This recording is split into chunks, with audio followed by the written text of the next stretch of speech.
Hey, before I kick off the podcast, I just want to shout out Next Door Clothing. Next Door, a clothing brand based out of Bondi in Sydney. They're making really nice jeans and shirts and hats. So go and check out their full range at nextdoorsydney.com. They're also artists, so you can go and check out a range of art. They put on rad parties, and I love what they're doing. So nextdoorsydney.com for the full range. Talk, I'm gonna be like this. Just hold it in front of your face. Wait. I'm nervous now. I'm nervous. You're making You are making. I'm nervous because I've got to pronounce your surname. I'm nervous because I have to talk to you. Good. You should be nervous. No, help me with your surname. Answer my question. Help me with your surname. Gaile Juknyte. Gaile Juknyte. How's the accent? Do you I have put to an add accent. this nasty tone to it? Like, What do you mean nasty tone? naughty tone. Juknyte. Juknyte. Gaile Juknyte. That was perfect. Right. Well done. So this is for Clementine and Otis. All right, so head over to crushorganics.com and grab yourself some of the best CBD oils and topicals on the market. CBD oil has helped me so much with recovery from inflammation post-workout or after a big surf.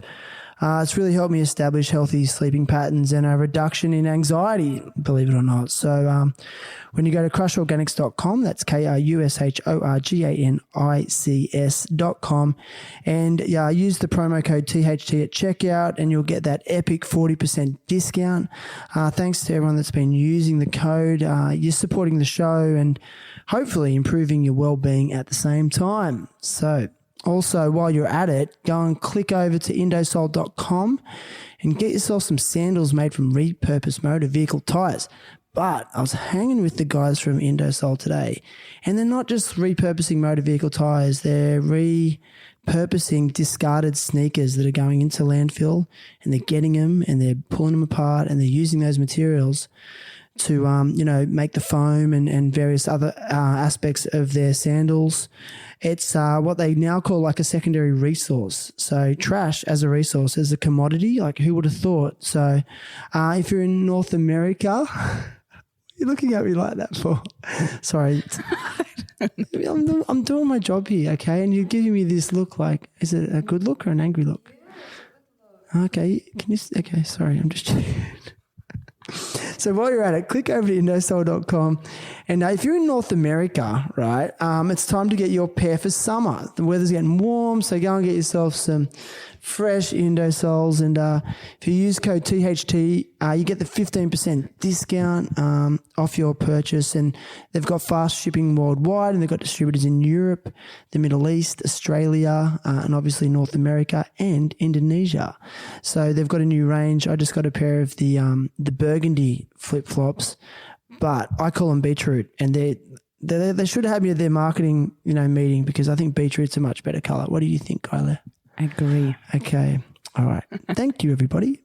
Terrible happy talks. Terrible happy talks. Yeah. Good to be here, man. Whoa. Three, two, one. All right. Let's do this. Today's guest is Gaile Juknyte. Wow. Did I get it? Yes. Gaile Juknyte. Gaile Juknyte. Gaile is a fashion designer. By the way, when I first met up, I was calling her Gail. Gail. You're forgiven. So Aussie, hey. Gail. Gaile is a fashion designer, Bachelor of Photography, world traveller, deep thinker, and all-round interesting human, in my opinion. This week, Gaile is with me live and in person in Uluwatu, Bali, Indonesia, to share her journey, experiences, challenges, and hopes for the future.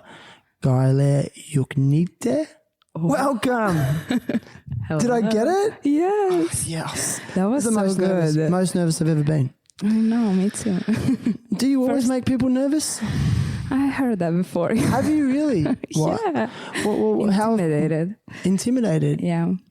Do you intentionally intimidate people? No, that's not my goal, definitely. When people have said to you, like, you intimidate me, what's their explanation? Like, what's the details of that? Like, you got me. I don't know. I try not to interview them that much when they feel nervous and try to get more details. And I was like, Gaile, you're so intimidating. And you say, why? Why am I so intimidating? I've heard I come like as a full force, so maybe that's the deal.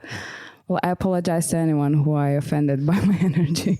Do you feel like you should have to apologize for having a powerful energy, as you say? Just apologizing if they didn't feel great at the time, because I like when people feel great around me.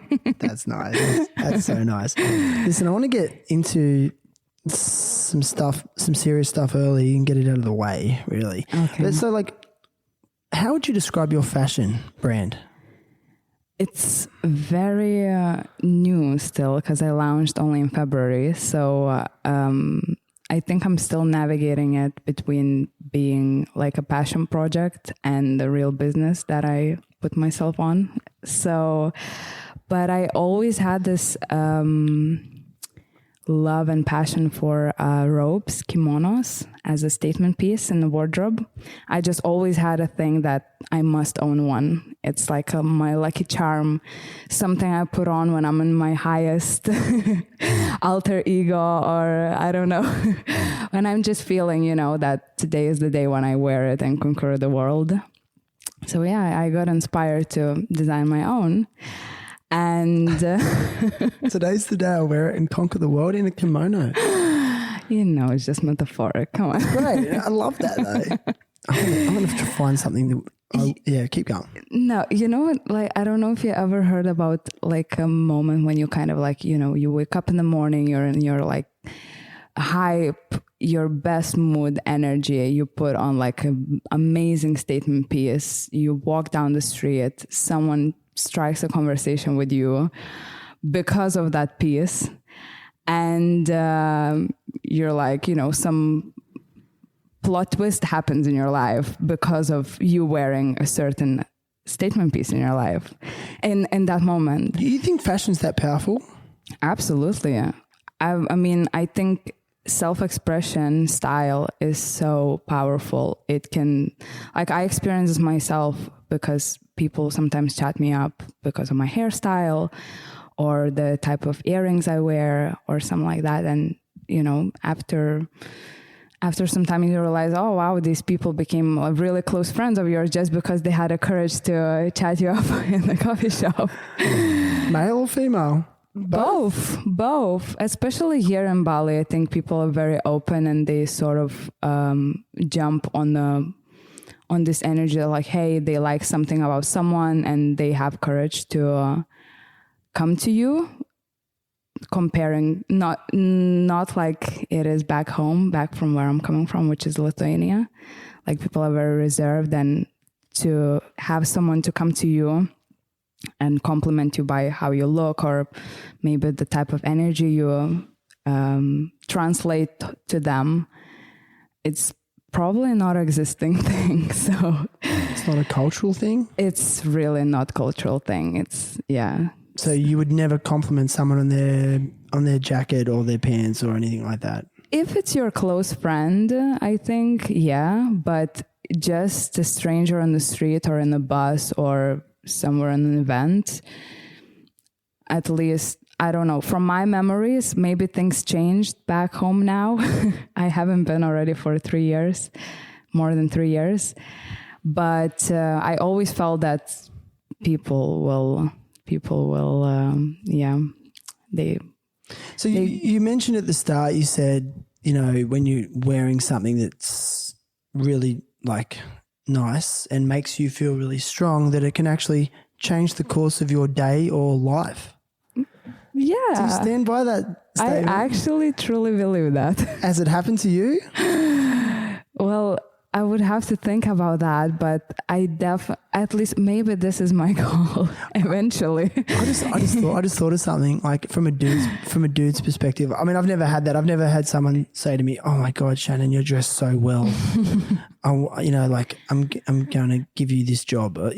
Actually, They will definitely tell about those Indosol beetroot sandals. the beetroot ones. I saw them. Beetroots. I can't believe they called them burgundy. Like how boring. Rename them. Beetroot. But the thing is, see, I'm creative like you. But the thing is, like, why do people, like, when they go out, say to a nightclub or something, and like I know guys want to put their best shirt on for the night because they're potentially trying to attract someone, and then that someone could be their special someone, and they could get married to them, and it could have been because of that cool shirt. Like, Wow, you put it really well. do you think? Thanks. Do you think that could happen? It possibly could. Yeah, I'm actually trying to recall a moment when I had I had someone striking a conversation with me because I was wearing something or something, and it just ended up being like it might be a date. Sometimes it can just, lead to a nice friendship or a job opportunity, or I don't know. It's, whatever you put importance to the most. But just the fact that, plot twist didn't happen because you're wearing a nice robe, I think that's already a story. So from an entrepreneurial perspective or like a business perspective, like, why fashion? It's such a competitive, cutthroat industry. Yeah. And there's so many people doing it. Look, like, why did you still feel inclined? Is it beyond business for you or passion? I think so, yeah. And trust me, I asked this myself already many times, like where the hell I put myself into during pandemic. But it's just something, I think it's just a part of expression that I always crave to do and just try it out and take it as a new challenge. Yeah. It was not like, I think as any artist, like, to me, seeing someone driving turquoise Vespa somewhere in Batu Belong in Bali with my kimono that they bought from a store that I put so much my heart into, like, to me is the ultimate, like, wow, I made something good here. And like, has that moment happened? Yeah. You've seen a random person? Actually, yeah. And then I had my friend coming to me and said, I saw someone with your robe today wearing. So, like, to me, I think I still have this, like, a bit of a personal connection to my brand, and I don't know if it's a good thing or a bad thing, because, in the end of the day, it's business. So, it's not a baby, maybe, but, like, it's still a little baby. Don't you think that connection to your brand is going to give it the authenticity that it deserves? Yeah, good question. Thank you. Yeah, I don't know. I think it does, but it's just a learning curve, It is. I'm not like, I'm not calling myself like a businesswoman or something like that. What's the name of your brand? Say It Was Me. Say It Was Me. All one word? No, all different words. Well, how would you measure success then with your brand?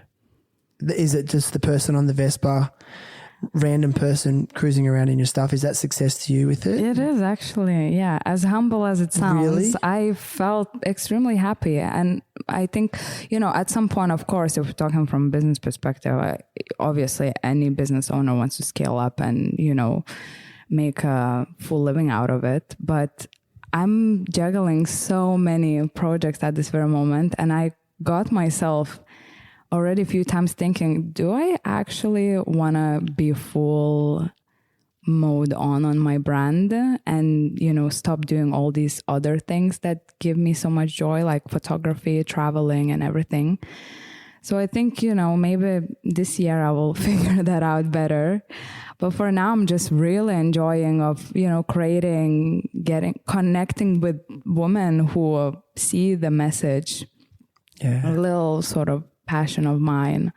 I just shipped my kimono to one beautiful woman, yogi, like amazing artist. She's in Dubai. And she reached out to me that she wanted to pre-order, and she wrote this beautiful message how she sees my brand for what it actually is for me. How did she discover you? Through Instagram, yeah. So this is a question. You said, "Oh, it's new," and it's would you say it's currently a side project? Because I think you said your main source of income comes from your photography work, Yes. which, by the way, is freaking amazing. I love what you do. I've told you that, but you said, "Oh, we've only just started," but then I looked at the Instagram for your fashion label, and you've already got like 30,000 followers or some shit. Like, I'm like, I don't know. Like, I always talk about this on the podcast. Like, am I the only person in the world just doesn't know how to work social media? Like, how did you do that? Oh my God. I don't know. For me, it's like, this follower, we talked about it a little bit before, about these numbers and phones. It's great. There are strategies, marketing strategies, everything, how to put your brand out there.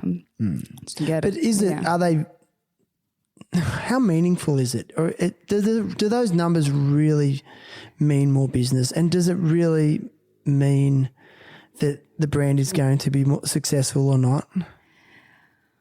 I think it depends purely, based on different business owners probably and how they see this. Like, I know that some people really don't care. Some people struggle. To me, I see it as a game a little bit, for, in general, the whole marketing field. It is just a game, and if you know how to play it, then yeah, you're happy and you have a good brand image. The same as, planning your Instagram and putting visuals the right way. You get the good brand look, whoever enters your Instagram for the first time, because we all know it's like 3 seconds right now to get your attention. It's like 3 second span or something calculated. I think it's even less To now. grab someone's attention? Yeah, either I've never heard that. to see that to check if people gonna stay on your page and gonna investigate more what's the content. Like click through. Yeah, or they're link gonna in the exit. bio. Or, Yeah, absolutely. Yeah. So there are these like little things that catch people's attentions. And I mean, as sad as it is sometimes, in social media these days, you gotta play this game of, catching people's attention with the little things. Does it give you a sense of validation when you see, your numbers grow on Instagram? Like, what does it do for you personally? Do you get do you get like that dopamine hit? Do you know what I mean? You're asking really good questions. What you sound surprised. No, where is this applause button you have on your? Dude, I want to acknowledge you. You have to say something really profound to get the applause. Oh, okay. Challenge accepted. Wait, okay. So do you get personal validation from on my personal brand, on my Instagram, or my passion brand? Yeah, I mean, you run 2 accounts? Now I will tell you honestly, from the bottom of my heart, I really don't care. Like, honestly, Really? from the bottom of my heart. What's changed? Looking at you in your eye. Don't look me in the eye. Don't look me in the eye. I can't look in the eye. But I'm serious. Like, hang on a second. Like, oh shit, what was the question?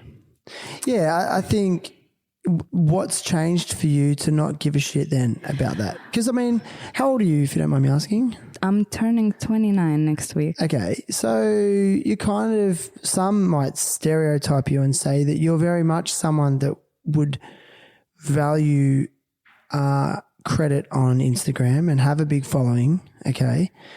So what's changed for you? I think what changed is that I got my work recognized outside of Instagram platform. That really empowered me. So 2 years in a row, I got shortlisted and in Berlin Photo Week through the German platform that I'm selling my work as a stock photography. So I have like companies like American Express or National Geography or World Packers, Daily Mail. buying my pictures and like actually, yeah, because like I started selling my work online, and I got into like a outside community where people actually don't care how many followers you have. They care what kind of content you produce. There were a couple of competitions where I participated and I won scholarships and got to like create presets and just some like outside recognition. I think that like gave me a better perspective that, oh wow, actually like I don't take pictures only to post on Instagram. And and that just simply like changed my perspective about how I see followers. Of course, it's flattering when somebody follows your journey and gets in touch with you if they travel somewhere and they got inspired. I even remember 2 years ago, I was in Bali and I was in this concert and this guy came to me and he was like, I follow you on Instagram already for 3 years and you inspired me to move to Bali and all this stuff. And I was like, wow, that's, first of all, I felt really like I had a lot of appreciation for him to come because he came up to me and talked to me. But I was like, wow, that's insane. Like, I don't know that these people exist. And even now, sometimes like I don't want to sound like I have this huge following right now because like I don't have even a big following, but here in Bali, I think it's funny that you say that. You said it tonight earlier. You're like, it's a small following. I'm like, not really. Like not really compared. I know, like it's such a weird world we live in. Yeah, like, you know, and then like it's like how many of those followers are real followers? And I think we talked about it, and I see it with the podcasters. I mean, I'll admit it. Like, I do look at the numbers, and I go through periods of getting really obsessed with how many downloads it's had. You know, I'm like, oh. And then I'll have particular guests who I know have very large followings, and then I mean, if I'm completely honest, in the back of my mind, I'm like, oh, if they reshare that, this is going to get so many listens, you know. And then there'll be other guests who don't have a big following, and then they reshare it, and it gets way more than that person who had 100,000 followers.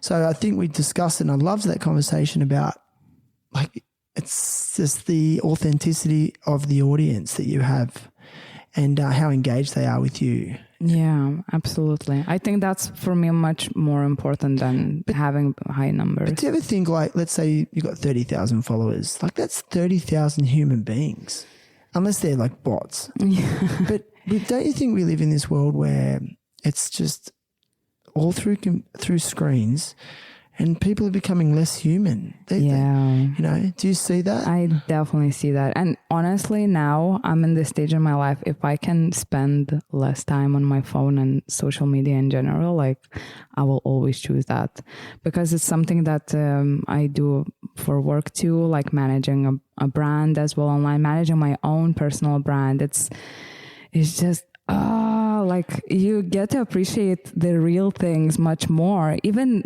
back like in December during Christmas, me and my friends, we went to Lambongan Island next door to Bali, and we all said to ourselves like we're switching off our phones for like 3 days, 4 days. It's pretty hard. Are they all influencers as well? Oh my God. Aren't they going to lose income?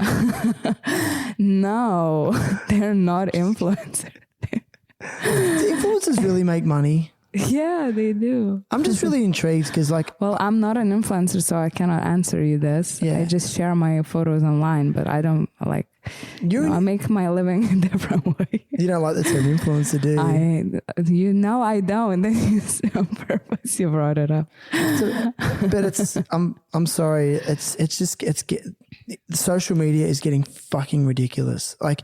It is dividing our world like no other medium ever has. It's disgusting. And that, you know, we talk about it and I'm joking about it, but I think I'm deeply really pissed off with social media and the algorithm and how the algorithm is only exposing people to certain narratives that fit their current thinking.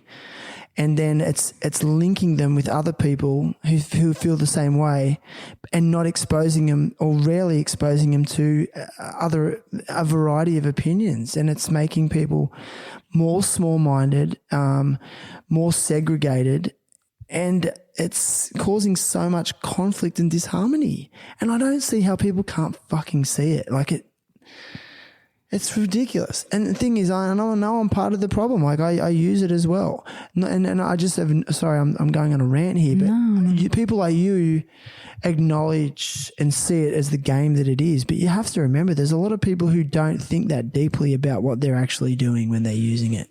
Would you agree? I feel you, yeah, definitely. Oh my God, I see it. Especially if, you use Instagram for like selling and getting traffic and making people buy stuff.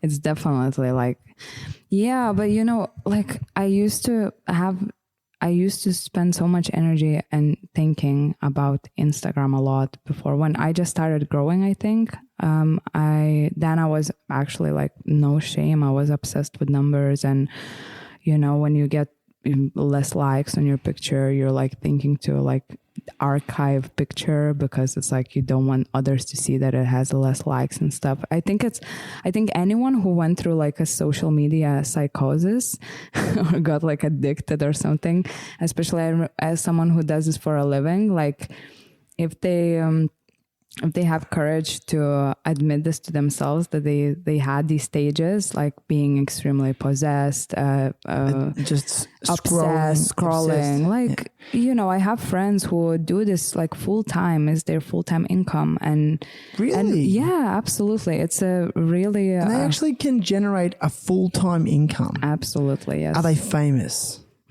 No, but are they what's the word? But it's authentic content. Are they established in a field outside of just being an influencer?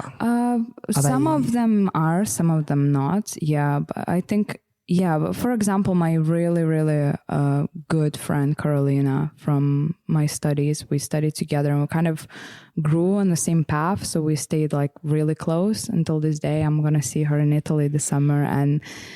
And I watch her journey. I think she also watched my journey. She is an incredible creator. She has an eye for so many things, and she has huge following, and she has a creative agency as well. And because of Instagram, she managed to create this insane career for herself and dream life and the job that she loves.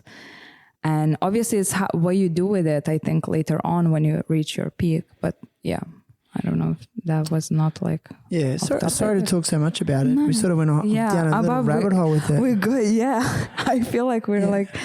Maybe it's, Yeah, again, I mean, I think on the back of this pandemic and lockdowns, like I think that alone just made people feel isolated, and then they went to social media for connection, and I must admit, like, and there's the positive side of things, like like I do communicate with people via DM quite regularly. It's quite a handy way to do it, useful, but it's fucking evil. It's evil.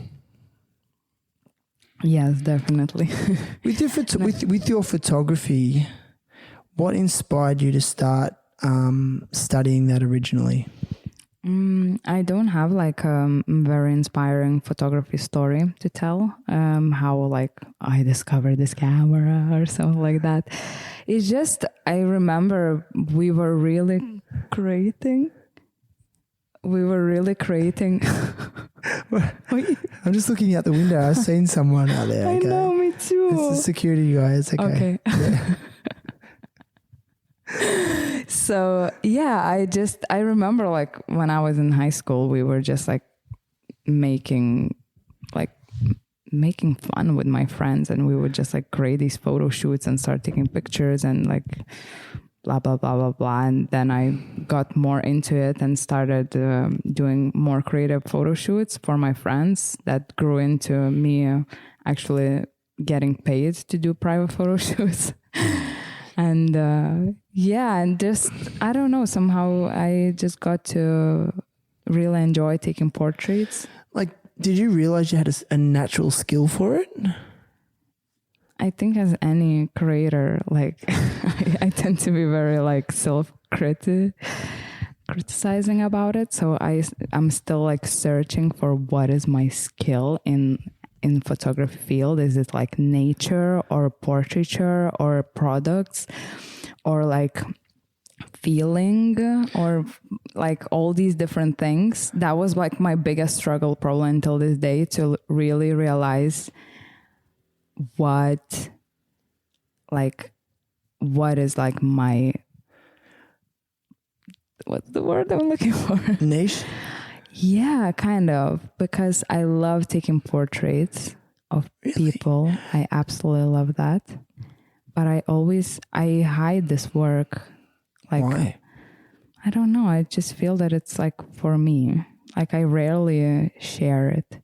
Lately, I started to share a bit more, but it's just I get inspired by just seeing someone in their beautiful selves, and I'm just like, I want to capture this because there's something about these people. So yeah, I think that's I keep it very personal, maybe. Yeah. Okay. But yeah, just, it comes in waves. Because I love portraits as well. Yeah. Yeah, and I take them for the podcast. Like I used to do them all myself with my camera. Now I get someone else to do it for me, which has been awesome.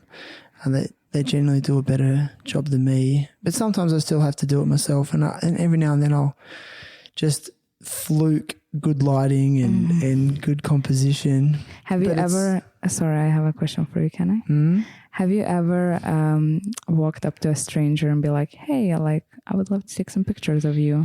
You inspire me or something like that? I think I have in my travels in my younger years. Yeah, just, like interesting characters on the street. I mean, especially when I was in Nepal, I mean, it's, you really want to take some photos of some of those people, especially at some of the temples and things like that. Right. But it's more like touristy stuff. But I've just always really loved getting up in someone's face and like putting that camera right in their face. So you can see all the crevices and in their wrinkles and just the sheer amount of character that's, and I was drawing a portrait. I was talking to my daughter on FaceTime the other night and she's like, Daddy, let's draw pictures of each other. So, I was just drawing her face, and the human face is so hard to draw. Like you think it's going to be simple and then it just looks so different. It's so dynamic and ever changing, and to make it look good's hard. But I noticed with your work, you take a lot of photos of interiors of beautiful locations. What's the backstory behind that? I think since I moved to Bali, I started to really enjoy shooting unique hotels, villas, at the same time staying in them. It's very nice as well. For free? For free? Yes. Like what like an influencer might do? You're telling me you moved to Bali and you didn't want to become an influencer? That's what everyone does. You clearly haven't been here long enough on this holiday. You will be surprised. People, it's not cool to be an influencer. I'm scratching. I think it has such a bad reputation right now that even if you are an influencer and you accept that, you wouldn't say it loud, I'm an influencer. I think that it got so bad. Sorry, I don't know what the security guard's doing. He's shining his light on my motorbike. Anyway, they know we're here. It's all good.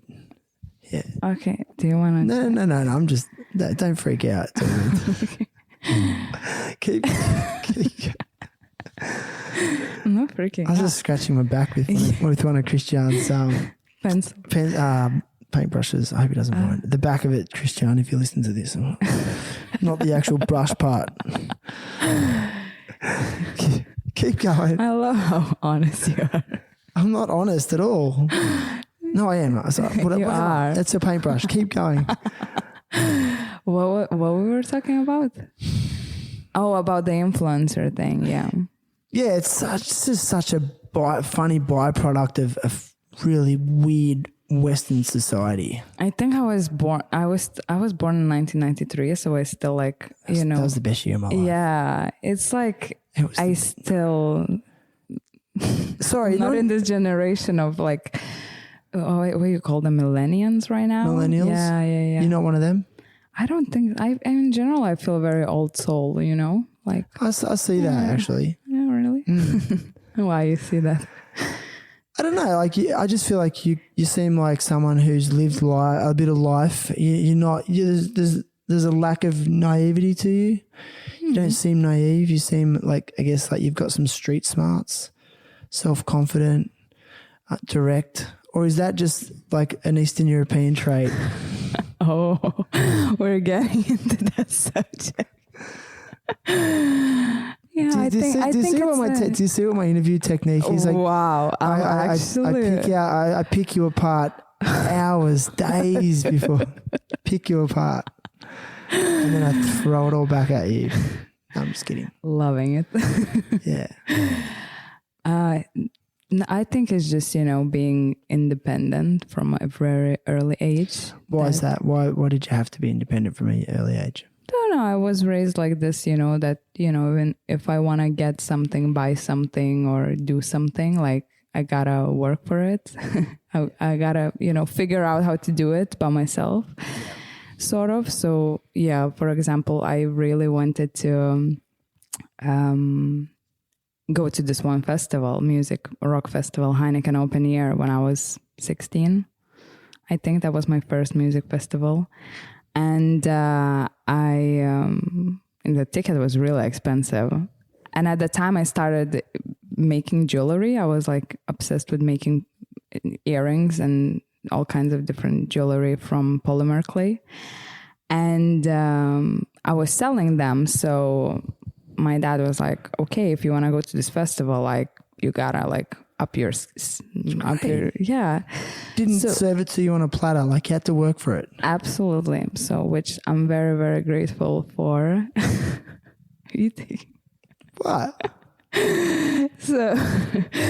So yeah, I'm very grateful for this, gift from my parents to teaching me how to hustle. Yeah. In order to get myself amazing life experiences. Same as, moving to London after high school and being told, hey, you will have to work 2 jobs in order to support yourself because there's no way we can afford supporting you studying in the most expensive city. Yes. So just a bit of backstory. So you grew up in Lithuania. Absolutely. And I mean, how would you describe your childhood there? Happy. Cold? Yeah. Is it? A bit like a rebel, I would say. I went through all possible styles that, I was goth, punk, emo, you call it whatever. So I experimented a lot with my self-expression, like constantly getting into problems, by the way I look or my directness. Yeah.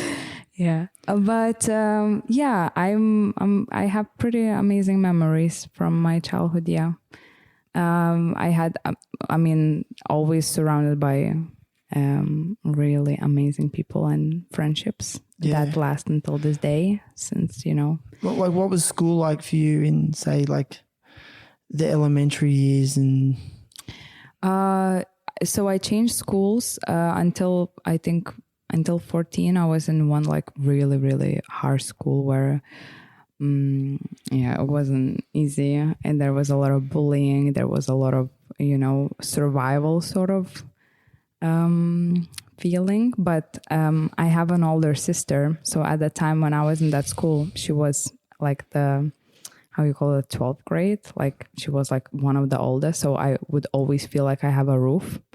And her friends like loved me so much. So they would always protect me if somebody would want to like fuck with me or something. Like my sister would go and like threaten them with their friends.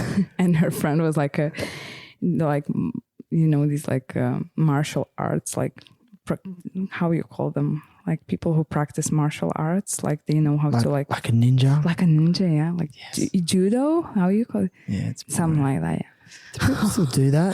It's all about. Hey, we're talking about like early 2000, yeah? Yeah, judo was that judo. Yeah, that Judo was the club. year.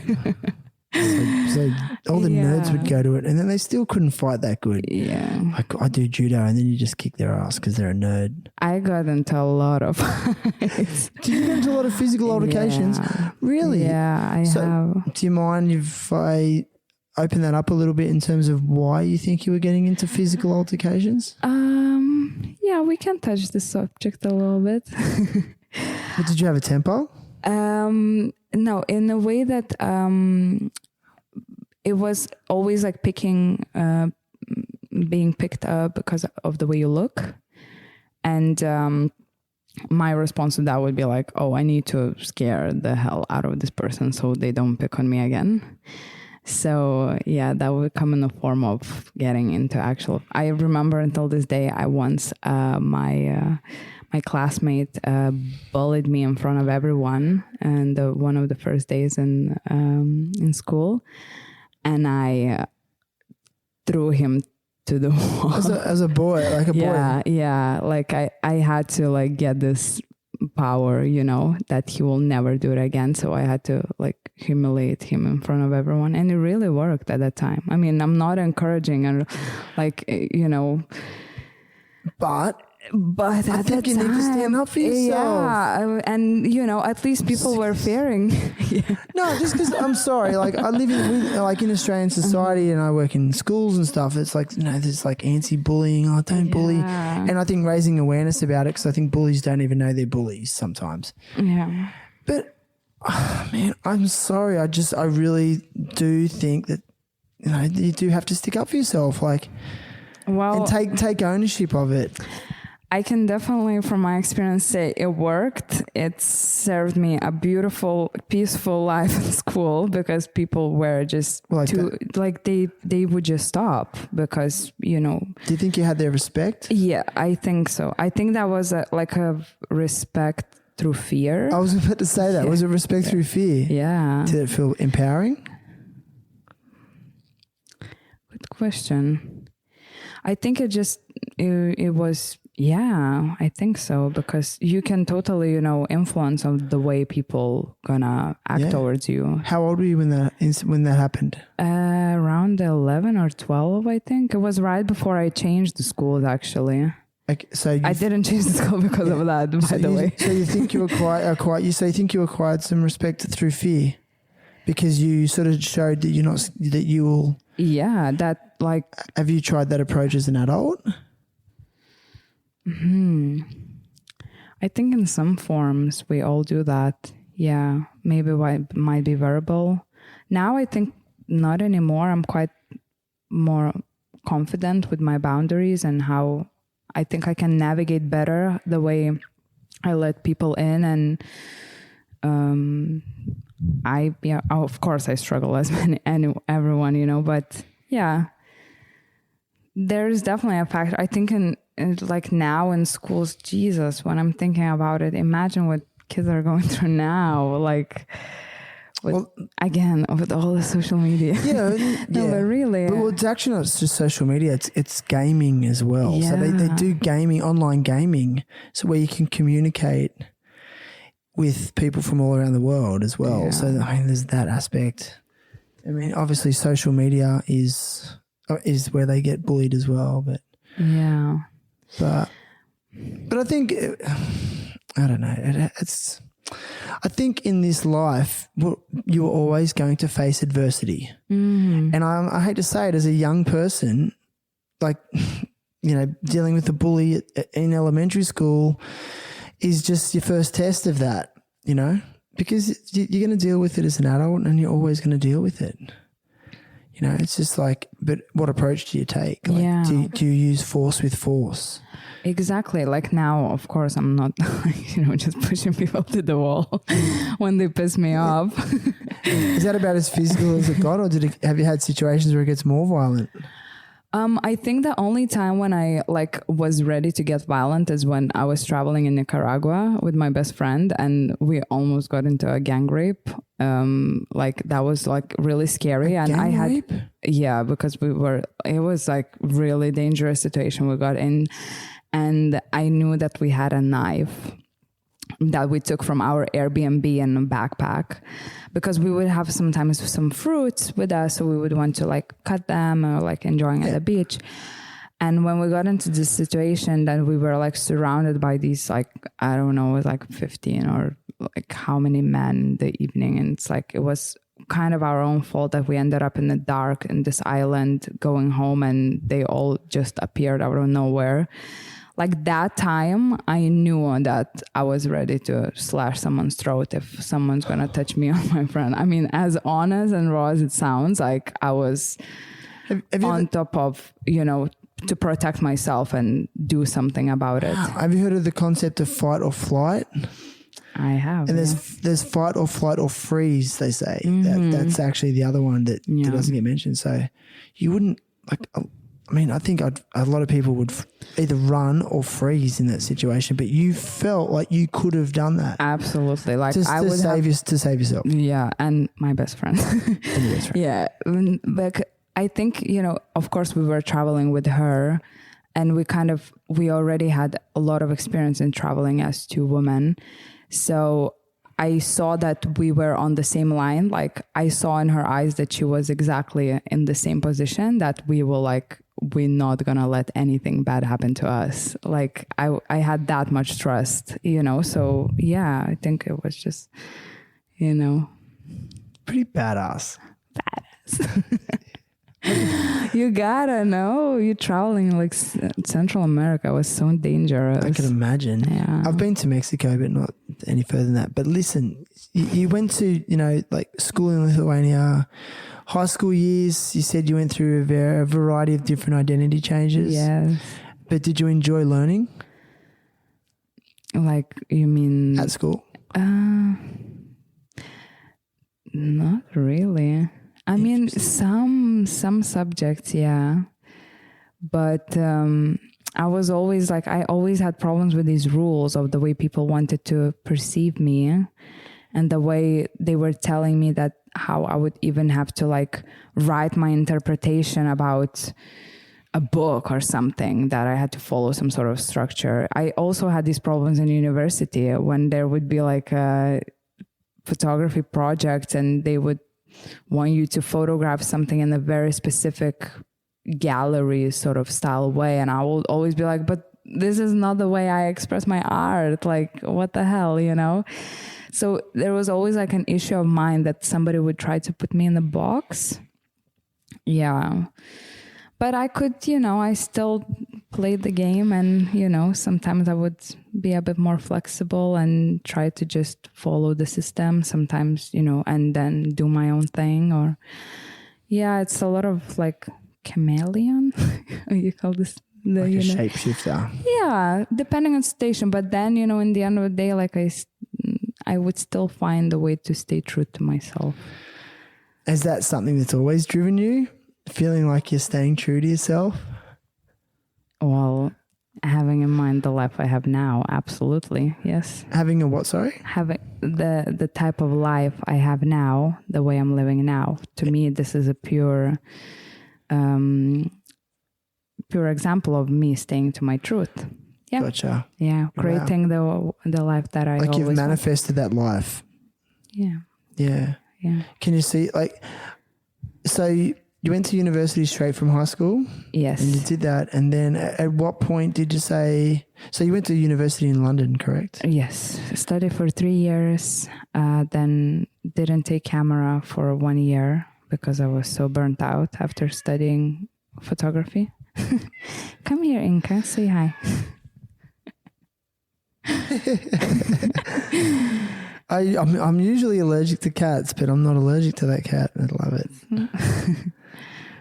Yeah, so yeah, you didn't even pick up a camera for the first year. Yeah, after the final major project, we had to prepare for exhibition. It just sucked me completely. Like, really? Wow, it was very. Yeah, I think it was just I needed a break from like working like full time, studying full time, you know, preparing for everything. It was just really a lot. So then I started traveling. As soon as uni finished? Yeah, I was like with my best friend, I was like, hey, let's go to Iceland. I really want to go to Iceland. So that was our first trip together when we realized that, oh man, this is my like travel buddy for life. Monica, if you're listening, I'm talking about you. Why was she a good travel buddy? Because you just click, man. You just click. You see traveling in the same way. It's insane. And traveling, like the smallest details, you know? Yeah, and traveling really highlights someone's personality and character, and it can go really bad as well. Exactly. Like everyone gives this advice, you know, if you want to like get to know someone, just get on a few weeks trip, maybe even enough. I mean, I traveled with Monica for like 3 months and we would spend like 24/7 sometimes together. So imagine like the strength of our bond right now. It's like, yeah, it's a friend for life, of course. So yeah, Iceland, we did Iceland, and we hitchhiked for 3 weeks, slept in a tent. But I was with this like backpacker mindset a little bit that I didn't take my camera and I just wanted to like live in the moment and stuff, which I really regret. That's why I'm coming back to Iceland this August to like actually photograph it because it's an insane country. I'm like, shit, I didn't take any nice pictures. I can't believe you said that, because like I went on my first big travel expedition by myself for a couple of years. Mm-hmm. I mean, this was like, I think, not that old, but I don't think digital cameras weren't as common, and it was like still about film cameras really. Like this was in like 2000, and I was like, I don't want to waste my time like taking photos. I want to be in the moment, man. And I just swear to God, I missed so much good shit. And now that I reflect on those times, I've got no images to show for it. And I went to some amazing places. I know. So, well, you have them in your head. Let's put it that. I know. And then I can tell stories about it, but it's not the same. Yeah. I don't know. Sometimes I don't understand why people are like, oh, stop taking pictures everywhere. Or like, I don't know. It's like, I look back at some old, even like crappy shots that I took, and these moments, like I literally forgot about them. Yeah. I don't know. I never had a problem of like, you know, people like taking too many pictures. Do you take food selfies? Selfies or just food, like the food photos, like, you know, people take photos of their meal. Yes, and stuff. You do that, especially when I'm traveling. Yeah, because I do like to put it as a recommendation. Hey, best smoothie bowl, or like, hey, best coffee found here. As it, yeah. So only because you're an influencer. That's such an influencer thing to say. Just kidding. Sorry, I'm just gonna shit. And now you're panicking because you see my face expression. I just seen it. I was like, damn. I'm actually not intimidated by you, by the way. Oh, of course you're not. I've been intimidated by the best of them. No, you're too nice. You got too much niceness in you. And now you're trying to make it up for it, yeah? Well, you know, you got my respect through fear, so. Just kidding. Wow, there will be some consequences. I'm kidding. Yeah? No, we were talking about taking pictures on your travels too. Let's not talk about me. Let's talk about you. But I'm also interested. Yeah. Well, no, I just didn't take as many as I would have liked, but your travels have sort of taken you, you know, and you've managed to generate income throughout that and create this lifestyle on your own terms, correct? Right. Now, my question to you is like, why are there so many people like arriving in Bali and making it like their destination after doing that? Do you know what I mean? So they travel around and they go, okay, now I'm going to settle in Bali. Yeah. What was the allure to Bali then for you? You know, like you can call me as cliche as you want, but cliches are cliches for a reason. Yeah. Sorry. I was like, what I wanted to say. You just sorry, something was biting. I was like, Kira, what's that? No, keep going. So it like honestly, it happened the same to me. Like I came to Bali after traveling Southeast Asia, and it was like the last spot. I was like, oh my God, what is this place? I belong here. Did you listen? Answer this question honestly. You ready? Yes. Did you watch Eat, Pray, Love? Oh no, not like this. No. Did you watch no. it before you came to Bali? No, I haven't. Are you sure? I promise you, this is like. And whoever even watched it before coming to Bali, I have no judgment on you guys, but I watched Eat, Pray, Love actually like maybe after only like a year living in Bali or something like that. Yeah, just out of curiosity. But then all the scenes where I was just curious if they actually filmed something in the places that I've been. But I've heard that the movie was actually like all staged. Like the places don't even exist. Anyways, fun fact. Yeah, fun fact. Fun It's fact. a good movie though. It is nice, It's of nice. course. It's about a person like seeking something. It's exactly about someone who comes to Bali, like Like looking it's about up, every single person is doing the same on thing. their journey. Yeah. Look, like I know, I think I said this to you the other day.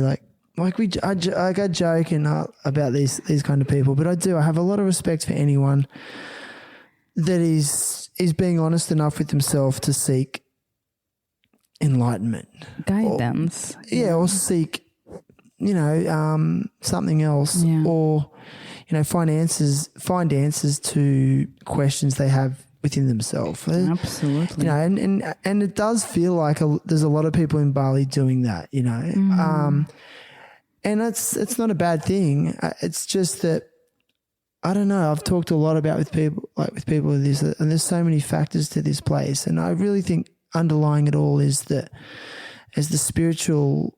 spirituality that this place just innately generates through, an indigenous culture. Because technically, the Balinese are indigenous to these lands, whereas I don't know what it's like in Lithuania, but in Australia, like our indigenous population, it was just the country was taken from them and overrun, Yeah. So. Yeah. So, am I hearing right? Like, would you say that this is something that it's like happening to Bali a little bit by so many foreigners coming in and overdevelopment? Well, I think they come here and they feel that energy and then they go, I want to stay here. But then they bring that capitalist mentality of develop, prosper, and it's I'm not saying that's a bad thing either because people are doing amazing things here as well. Yeah. But it's just an observation. I'm sure if you speak to someone who's lived in Bali for an expat who's lived here for many, many years, they would have a really interesting take on it. Oh, yes.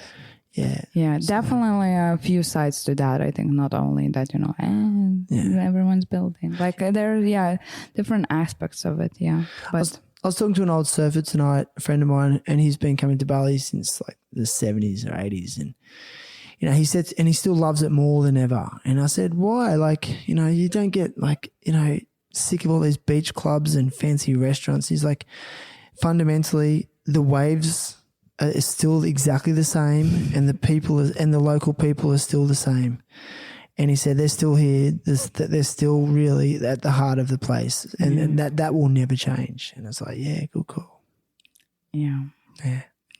That's just it's good to see a focus on the good sides. Still respect, honor Bali for welcoming us. Yeah. We're always going to be visitors here, as everyone knows. What do your parents think about you living in Bali? Before they were like, "What the fuck." I'm sorry, can I swear? No. You wouldn't believe how many people ask me that. It's funny. So many people ask me that after censored and stuff. Well, they've been like, you've been swearing the whole podcast, and then you ask me like an hour later. Seriously, it's 58 minutes later. Oh wow, 58 minutes. Yeah. Okay, I didn't feel that. Didn't feel like what? That you talked that much? Yeah. We talk that much. Hello. Like say, like you traveled globally for years. Like where was your highlight? Obviously, where was your favorite place? Can I pick a few? Yeah. For different reasons. Iceland. I never seen that insane, enormous, gigantic, captivating nature anywhere else in the world that made me feel the way Iceland did. Peru, because it's just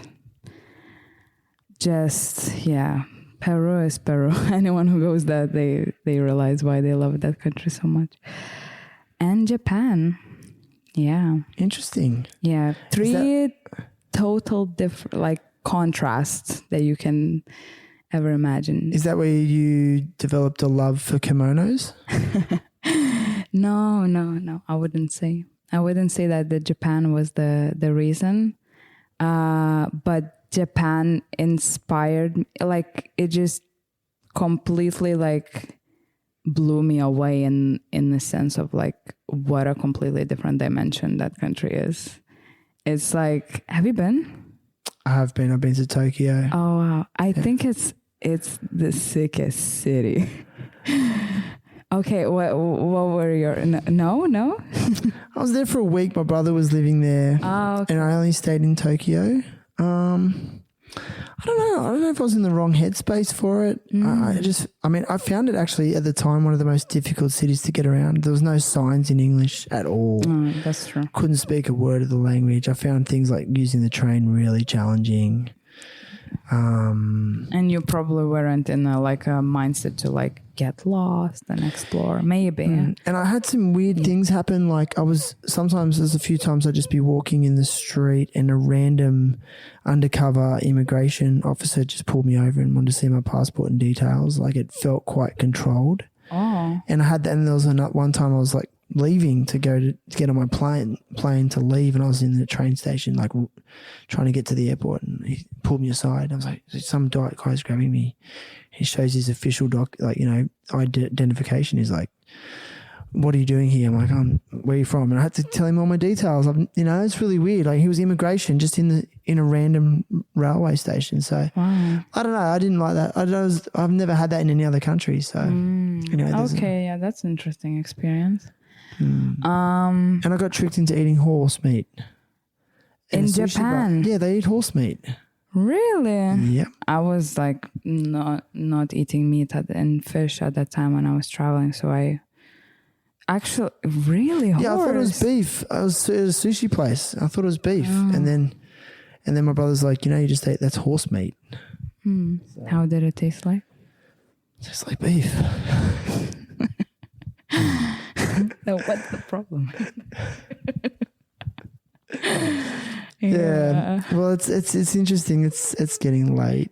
58 minutes. I mean, I set no time limit on this, but it's just a nice little location we're in. We're in my friend's art studio, and it's just something really inspiring about it. Hey, Very. So.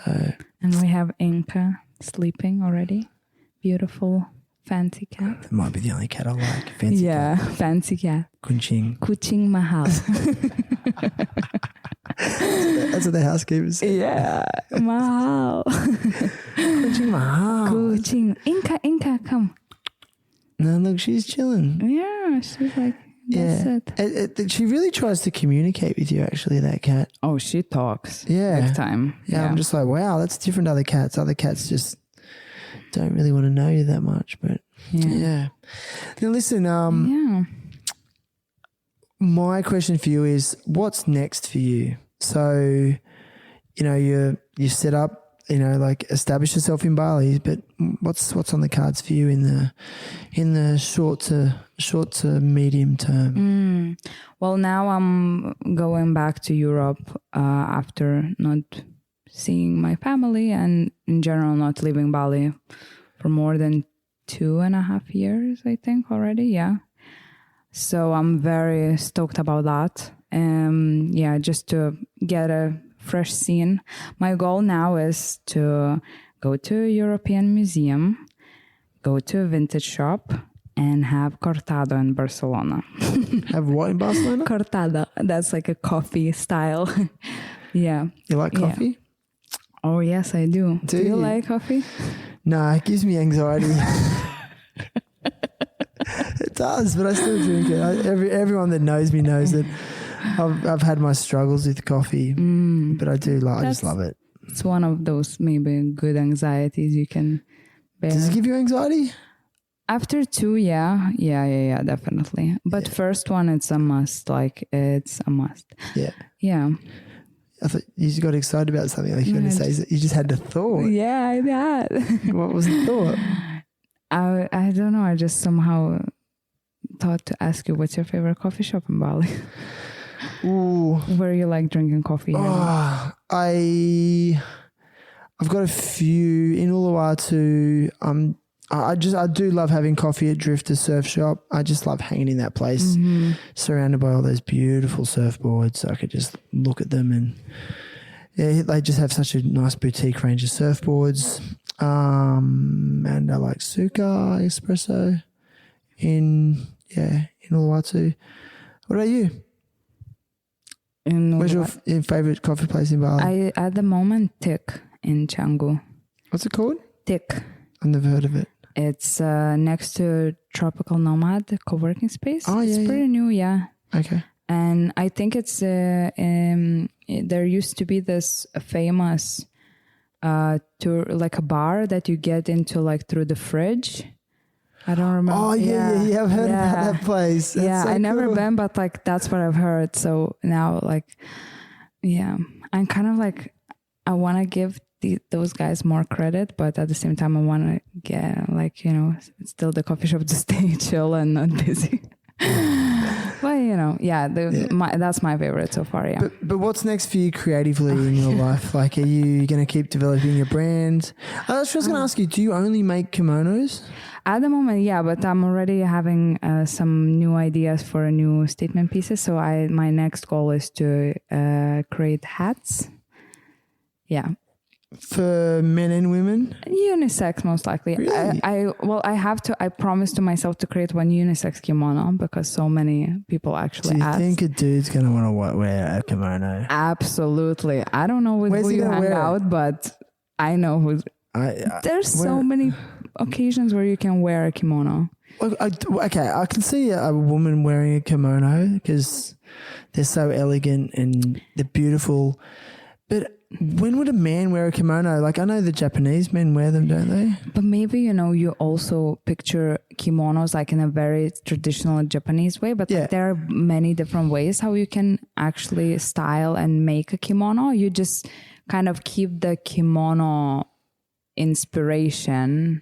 So the cut of a kimono. Yeah, like the sleeves, they're very loose, flowy and stuff, but like you can play around a lot. Light material? You can decide. You can do linen, you can do linen, or you can, play with lighter fabrics. Like there's like. Do you think you could sell them outside of Canggu? You challenge. Why that sounded like a challenge? Do you think? I'm sorry. Like, I don't want to sound critical. No, you're just not. Like, it just seems like there'd be a lot of dudes in Canggu that would wear it. But would there be like dudes? Okay, could you see a Lithuanian man wearing one of your kimonos? Yes. There's Lithuanian for a special. Like, look, I'm not creating this as like your everyday piece. It's in the end of the day, it's a statement piece. Yeah, that you keep like, and I do want it to stay this way. Maybe, that it's not something you wear probably every day. Would you be attracted to a man who's wearing a statement kimono? Absolutely. Oh my God. Okay. Yes. It's cool. I think it's, as you said, it's brave and it's something that, probably wouldn't be expected. And like, I love unexpected. What would that say to you as a man? Would you say that, there's a man that doesn't give a shit? He's like so comfortable in himself. Or does it say like he's really in touch with his feminine energy as well as his masculine energy? I would say he doesn't give a damn and he's being his authentic self and he's just wearing something. To you. Absolutely. Okay.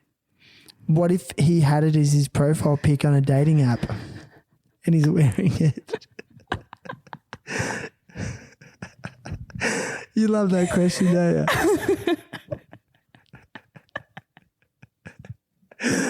Can you do a break on this podcast? No way. Hey, That's wrong. I do very little editing. Come on, tell me.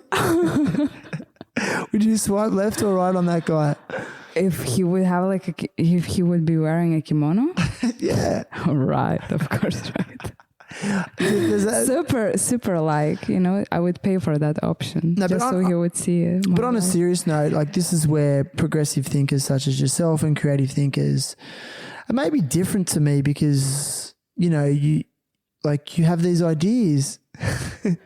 What did you I just got the aggressive stare. Was that aggressive? No, yeah. Are you kidding me? You haven't seen my aggressive stare. I don't think you're that aggressive. You say you are, but not. But this is what I mean. I love that, and this is why I love talking to people like you because, I don't think of stuff like that. I don't think that, hey, look, here's something that's different. Like, let's push the boundaries. It's great. Like I must admit, if I talk about myself, that I like to keep it safe. Like I got some beetroot shoes today. I was like, I'm gonna be all like a rebel beetroot color. Hey, but beetroot slippers would be a big taboo in Lithuania, for example. So you actually bring one. But even the choice of color, people will be like, why are you man and you're choosing red? Yeah, exactly. Do you know any Russian men that would wear a kimono? Yeah, actually a lot. They really like kimonos. Yeah. I know even like a few Russian designers who create really beautiful stuff and they have some kimonos. It's cool. Yeah. No, I love it. So but going back to the original question, God, this is the weirdest podcast. No, we're going you're going to decide if you're going to publish it or not. No. Like going back to the original question, it was like, well, I mean, what's the future of it? Like, so more kimonos, keep trying to develop the brand, keep your roots in Bali. Yeah. Okay. Yeah. I'm definitely seeing myself here, full time. Well, now I just really want to have a European summer. And then I know that I'm going to be back with fresh mind, new ideas, everything and it's maybe I feel a bit more safe to not to plan so many years in advance, So, yeah, I saw that meme. I don't know if you saw, but there was a question imagine everyone who said in 2015, how do you picture yourself in 5 years? And about when nobody pictured there will be a pandemic. No. So there was, people were making jokes. Also about people who bought the planners for 2020. Yeah, you remember? Exactly, yeah. So I just, I'm more on the side of one step at a time now. Yeah. And do you think that the pandemic period of time inspired that approach?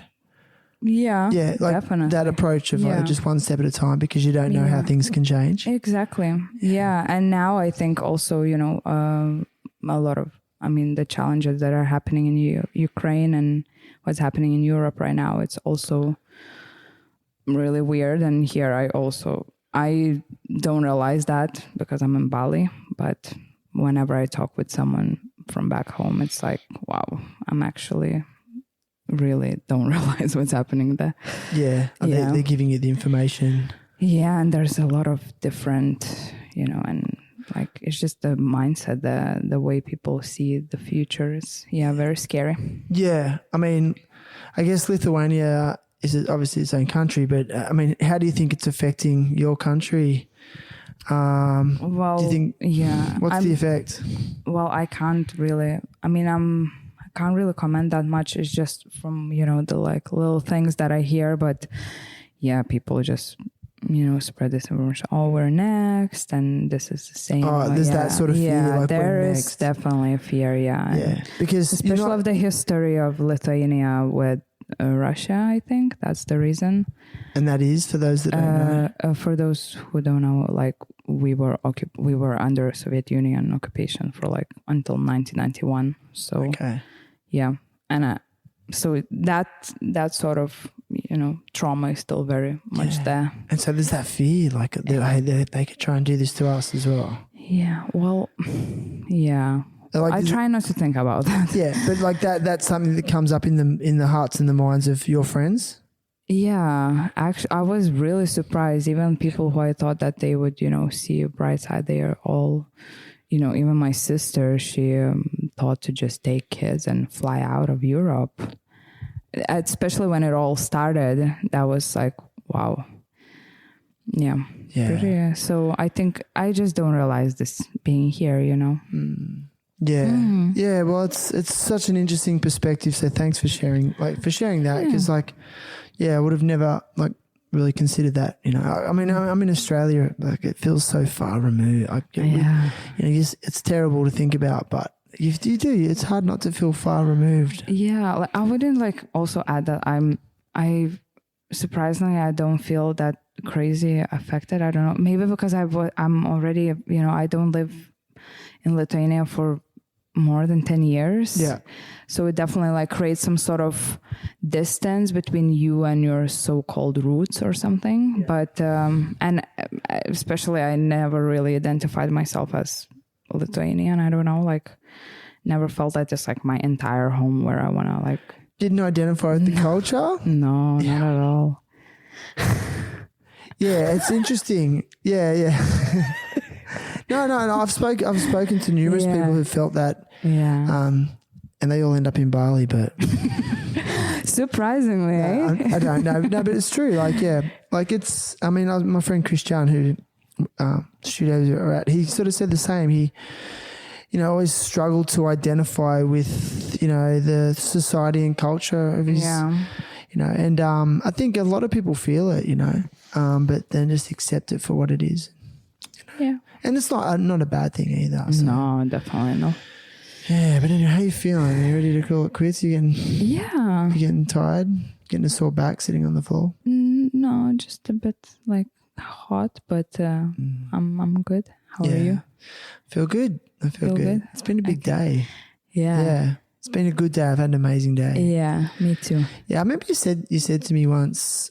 Oh, not once. It's once recently. The other day, you said, God, we've known each other for years. But you said you had to get up early one morning and you were riding your motorbike through the streets, sort of on dawn, and you had this moment of sheer gratitude for your life and what you're doing, and you felt like you were gonna. It was a really emotional. I got very emotional, yeah. Yeah. Can you just elaborate on that? Is that a common feeling that comes up in you? Very common. Really? Has it always been like that even as a kid? No. That's the thing. I actually had to learn this, and I think I master it now. No, if I made this statement, do you think that it's a byproduct of living your truth? Wow, nicely said. Yes. Yeah. Okay. I would definitely because I don't know, gratitude in general for me, I wouldn't say it's it was with me for a long time. It's still very recent to me, gratitude practice even. But it's just something that I said to myself, if I stop having these feelings and these moments of just getting emotional of the beauty that I'm surrounded by, even, it doesn't have to be sometimes in the form of only nature. It can be the feelings or people or really little things. I said to myself, if I ever lose this feeling where I get this sort of a how you call this feeling when you get blocked throat you get all out of it's just, but it's a good feeling. It's when it takes your breath away almost. The term is you get choked up. Yeah. Well, yeah. But it's from all these emotions of, positive emotions and everything. So I said, if that's gonna stop, I really need to do a good checkup with myself. What if you stop feeling? Yeah, because to me, this is I don't know, a rule number one for every single day. just have a moment to myself of like appreciating what I have, where I am, everything, no matter if it's like the shittiest experience, like see it as a gift, like just, live through it, take everything, learn, and yeah. Because it's synonymous with so many creatives. They feel things quite deeply. So that's part of the gift. That's part of the inspiration that perpetuates your project work and things like that. Feelings, for sure. Yeah, and I just see so many artists as well who are just so driven by that. And I mean, in good and bad ways, I mean, like you can think of in the history of the artists over time, they've always been hyper emotional. I mean, Van Gogh chopped off his ear. I know. Like even creating from pain, I find this so fascinating. Like I had a pleasure to photograph someone really special recently for a very like secret project, which is not, I can't talk about it now, and it's just an amazing artist. I don't like secrets. I have to give like some, but it's just, wow, what a human being, like how much pain and how much suffering, but what kind of like masterpieces created because of that. So this was something that is just like, I got back home after finishing the shooting, everything, and I was just sitting and just thinking about it a lot. Just thinking a lot is like, what, I don't know, it's just, I'm sometimes thinking, am I the only one who like, just, I want to know, how is this possible? Like everything, Yeah. Yeah. It's good. It's great. But I was kind of leading somewhere else in terms of, can those feelings get overwhelming, and do you sometimes want to numb them out through,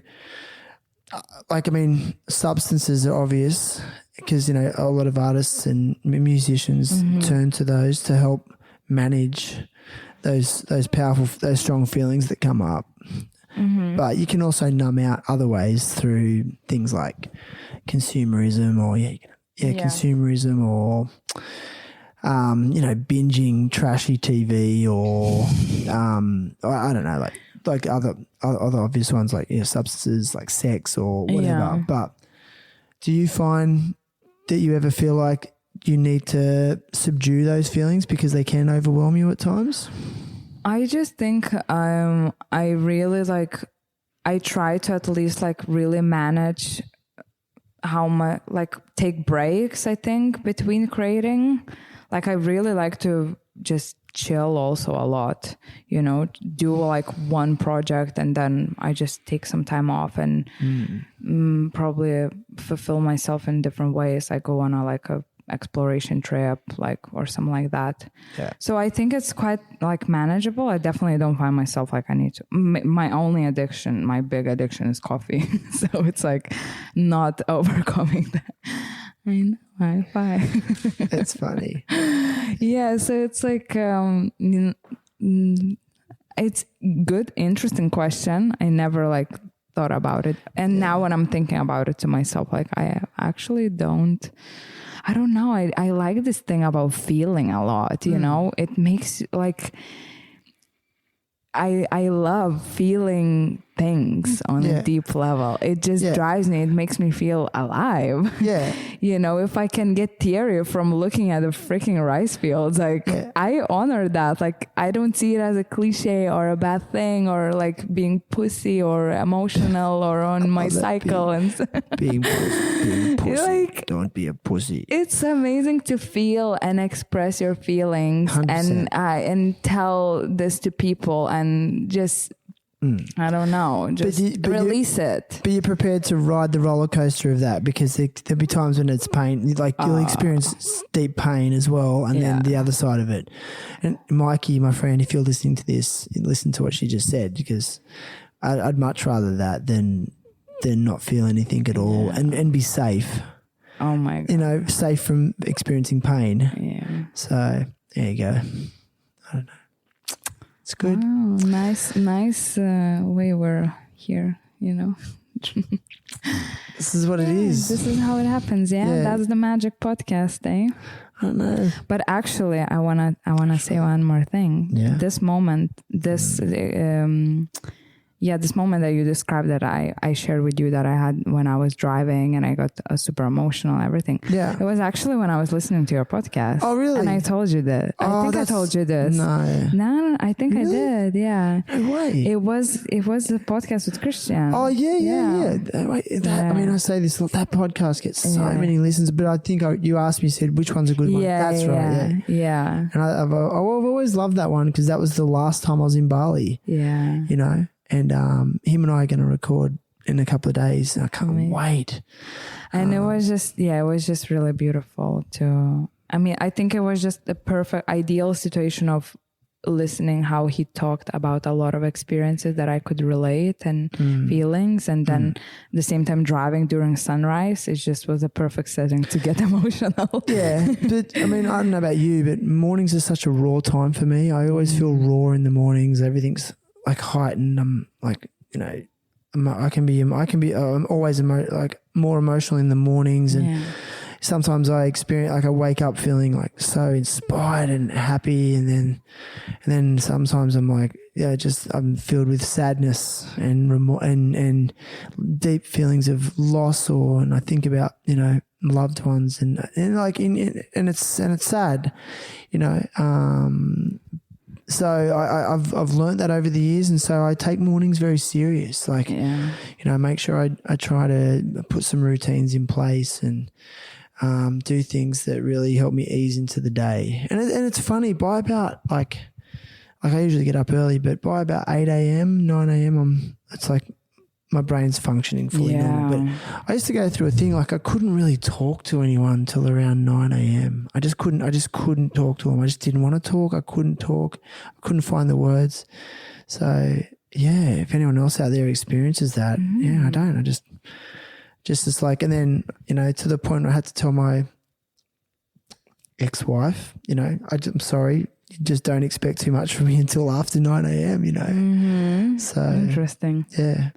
But you feel that this is is this how you feel now, that you don't want to talk in the morning? You just I still have it. Yeah. But I'm much better because awareness is so key. Like I'm aware of it now, and I've been thinking a lot about this lately. It's like when you raise awareness about something, you expose it, and then it seems to heal it or it makes it hide. Yeah. It's really bizarre. So like now when I feel sad, like I acknowledge it and expose it and then sit in it, and I don't try to fight it, and I let it pass through me, and it just seems to dissipate much quicker than it would if I start thinking things like, no, you don't want to feel like this. What are you thinking like this for again? Don't, and try to struggle against it. And it's like that old adage of if you try to paddle against the stream, okay, you'll get worn out and exhausted. But if you go with the flow of the stream, you always end up in calmer water faster, So that's just something that's been going on in my head lately. And same with anger. So like I'll feel angry, and I used to like feel guilty or remorseful for feeling angry. I'm like, you're like some of the thoughts like you're a loser for feeling angry. Why do you feel angry? Like it's like, no, that's a human emotion. Exactly. I let it through. Doesn't mean I have to act on it. I don't have to go and tell someone to fuck off or bash someone or road rage. I don't have to do those things, but I can be angry, and that's okay. And just and sit in it, and then I find it'll go quicker, and it'll just the feeling will pass, and then I'm like, oh, can't believe I was angry about that, Yeah. And in general, not all the time. No, anger, I think, there's like too much shame around being angry. Like too much shame on all. Yeah. Like, I mean, people are, just because you're getting angry, people are like, you shouldn't be angry, be calm. And so like, it's such a also like powerful emotion, I think. And in general, for me, I like full spectrum of emotions, feeling them. Yeah. So, yeah. Yeah, but like it's really not acceptable. acceptable in my culture to be angry or show anger. It's not accepted. Like, unless it's in the context of, say, sport, you know, but I think depends. I think you're allowed to be angry. You're allowed to be angry. Anyway. Sorry, we're going off on sort of tangents left, right, center here. I'm like amazed. But this is good. I like that. Now listen, I ask, and I've sort of put you on the spot here, but I ask all guests to come to the podcast with like a cause they want to support or advocate for. Do you know what that means? Absolutely. So you want to raise awareness about, I didn't give you any warning about that, but, and if you haven't got anything, let me know. But I always like to, the guest brings an idea or it could be a charity, it could be a social enterprise, it could be just a philosophy. Oh, absolutely. Yeah. Is there anything you can think of off the top of your head? I straight away popped in my head my dear friend's Kristyan. Amazing project that she's doing is the Terra Indonesia. She's I've heard about that. That's in Australia as well. You should get Kristyan on your podcast. Is she from Lithuania? No, she's from States. Oh, okay. Wow. Sweet. I mean, Kristyan, if I sent you this podcast to listen, I mean, wow, this girl, she is so inspiring, and she makes these water filters, and yeah. I've heard about it from someone else other than you. It's called Tara, is it? Terra. Oh, okay. Terra Indonesia. So Terra it's a water filters. filter. Yeah. Okay, so tell us about it. Right. Okay, I'll try to describe it in the correct way. So, yeah, she makes these water filters that, you know, first of all, you stop the gallon, you know, the waste of the gallons and constantly buying water. I mean, she's a big advocate for in general that people should get the access to the water, especially in Bali. So she works with a lot of charities to support people from Bali, you know, to distribute so many water filters. Yeah. So the system is basically, yeah. Keep going. Yeah. No. So, so you just pour any tap water and it filters out that it's drinkable. So Amazing. Yeah, I love it. I think, you know,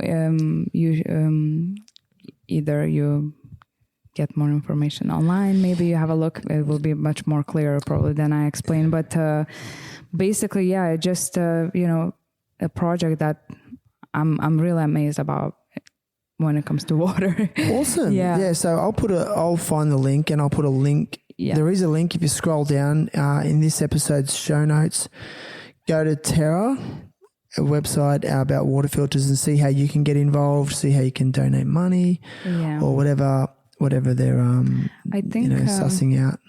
Yeah, and there's also, you know, so she makes a range of the filters. Let's say if someone wants to get like a limited edition filter and have it like a statement, nice, beautiful piece in part of their interior, there's like, you know, then there's budget-friendly filters, you know, accessible to buy for anyone who just wants to stop, you know, buying gallons of water and just get a bit more eco-friendly. Yeah. Water saving. So. Yeah. So, yeah.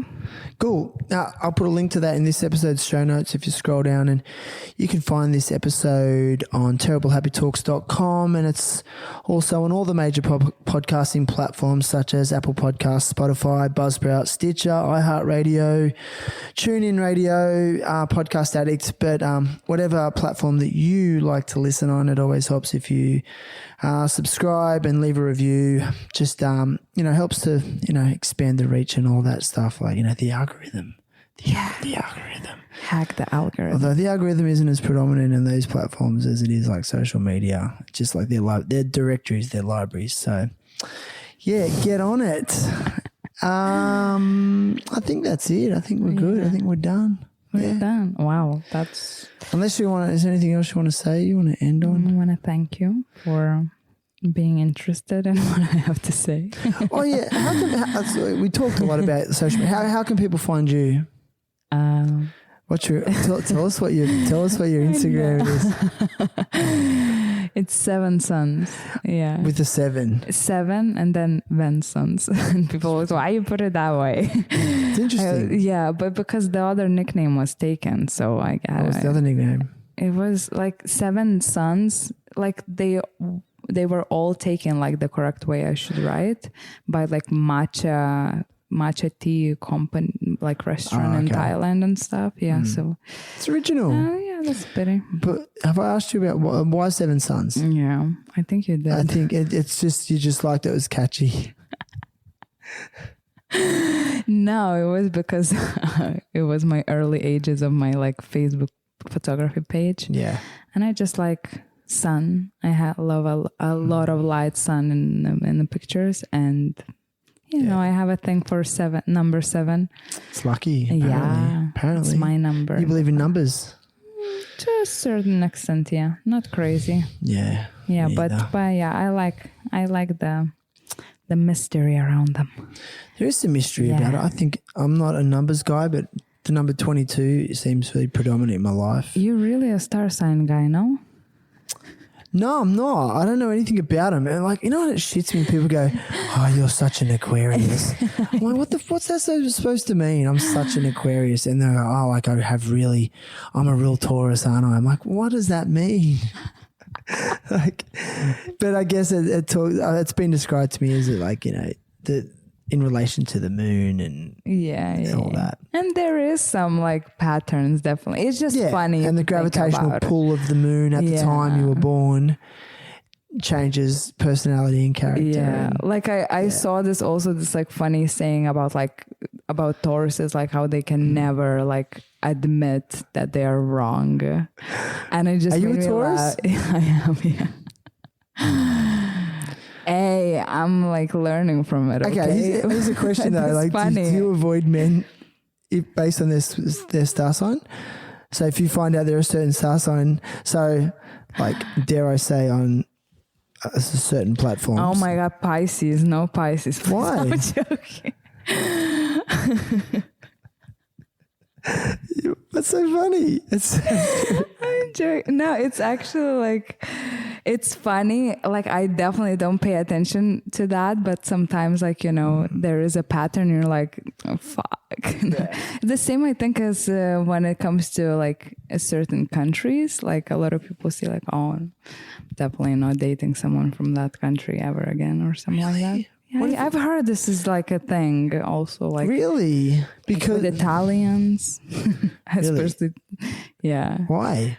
Don't know. I thought everyone loves the Italians. Women love the Italians. The Italian men, they're like good looking and they've got good accents and they're charismatic.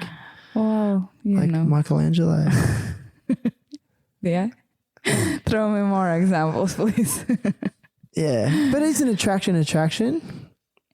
Like if you're attracted to someone, does it matter what color they are, like where they're from, how tall they are, like you know what I mean? Like, like if that biological attraction occurs, does it matter? Does it matter to you? I don't know. I never thought about it actually. Like I think to a certain like. It's not like I have like a manual book or rule, you know, by what I decide these things. But yeah, in the end of the day, probably doesn't matter. Yeah. I don't know. Yeah, I don't know. I don't know. I just answers. Yeah. Don't have the answer. No one does. No one does. Well, it's been epic. Yeah, it was nice. So let's have another go at your surname. Okay. Go Shannon. I'm Go nervous. Shannon.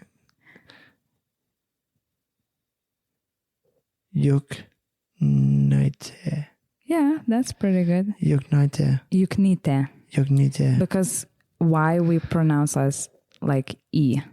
And, okay. Yeah, and this surname in my country means that I'm not married, the ending of it. Oh, the Nite part? Yeah, because my mom, So what if you are married? Juknyte. Oh, see, You this have is different stuff. ending. This is stuff, the cultural differences. Oh my God, my language. You're Like if I connected. would try to explain like say how my something, life. say something in Lithuanian. Okay. I'm saying this to you. You're the first Lithuanian I ever met. I'm honored. Yeah. I'm first Lithuanian on podcast. Yes. But when you say first Lithuanian, the first Lithuanian on our podcast, it's like, I don't know. It's just so foreign to me. It's good. I like it. So you want me to tell you something in Lithuanian? I want you to say thanks for listening, everyone, Okay. and have a good night in Lithuanian. Ačiū visiems už jūsų dėmesį. Ačiū, kad klausėte. Ačiū Shananui už jo laiką ir dėmesį. Ir labos nakties. Miss Gaile Juknyte, everybody. You.